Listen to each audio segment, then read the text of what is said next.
मांग 100 साल से भी ज्यादा पुरानी है, ये तो आपने समझा, लेकिन गोरखाओं के भारत आने का इतिहास और दार्जिलिंग का इतिहास तो कई 100 साल पुराना है। और वो इतिहास समझना इसलिए जरूरी है क्योंकि वर्तमान में गोरखाओं की भावनाएं दार्जिलिंग के इतिहास से कैसे जुड़ी हैं, वो बिना वक्त में पीछे जाए समझना बहुत मुश्किल हो जाएगा। इसलिए आपको थोड़ा नहीं, बहुत पीछे लिए चलते हैं और समझाते हैं कि क्या हुआ है और कैसे हुआ है। इसको जरा समझिए कि गोरखालैंड की बात कहां से हुई।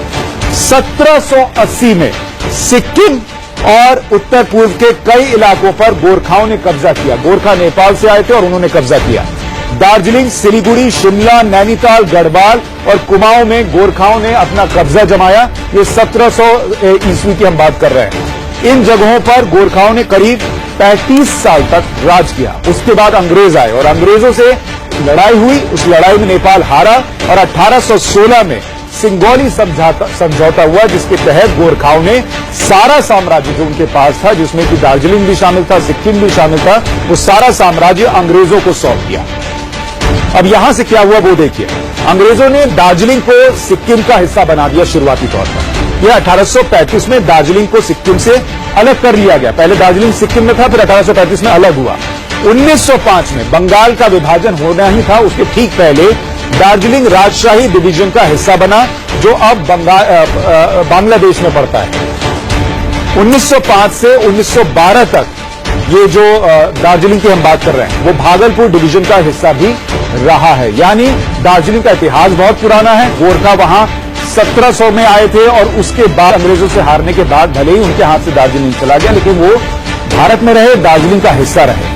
गोरखा आए भले बाहर से थे, लेकिन वो भारत का अभिन्न हिस्सा हैं, वो भी भारत हैं और देश की शान ऊंची करने में उनका भी योगदान है। मसलन आपने गोरखा रेजिमेंट के बारे में सुना ही होगा, जिसे लेकर भारत के सेनाध्यक्ष रहे सैम मानेकशॉ ने कहा था कि यदि कोई व्यक्ति कहता है कि उसे मरने से डर नहीं लगता, तो वो या तो झूठ बोल रहा है या फिर वो गोरखा है। कहते हैं अगर इनके हाथ में खुखरी हो तो ये मौत से भिड़ जाते हैं। और यही वजह है कि ऐसी ही रेजिमेंट की बदौलत अंग्रेजों ने हिटलर से टक्कर दी।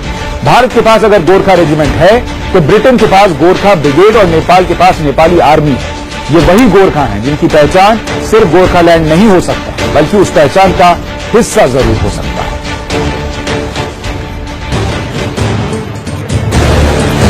खुखरी इनकी शान है, वतन की मिट्टी इनकी जान है। अगर मौत भी सामने आ जाए तो पीछे नहीं हटते। शायद ही कोई ऐसा गोरखा हो जिसने गद्दारी शब्द सुना हो। ये वो रेजिमेंट है जो गरजती है तो दुश्मन बिना युद्ध किए नतमस्तक हो जाता है। गोरखाओं के लिए कहा जाता है कि इनकी मां इंसान नहीं बल्कि शेर पैदा करती है।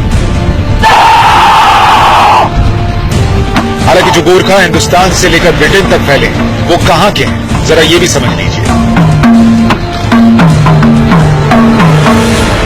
नेपाल में गोरखा जिला है जो इनका मूल माना जाता है। बताया जाता है कि 8वीं शताब्दी में संत गोरखनाथ ने उन्हें यह नाम दिया। साल 1815 में गोरखा पलटन भारतीय सेना से जुड़ी और ये आज भी उसका हिस्सा है। लेकिन वैभवशाली इतिहास को समेटे इन गोरखाओं की कुछ मांगे भी हैं। उनका कहना है कि गोरखाओं की सभ्यता और संस्कृति को दबाया जाता है। कभी नेपाली तो कभी बांग्ला भाषी उनकी पहचान को चुनौती देते हैं। राई, लेपचा, शेरपा जैसी जनजातियों के लिए विकास बोर्ड बना दिए गए, जिसके जरिए सरकार सीधे पहाड़ी लोगों को आदि दोनों का नुकसान हो रहा है।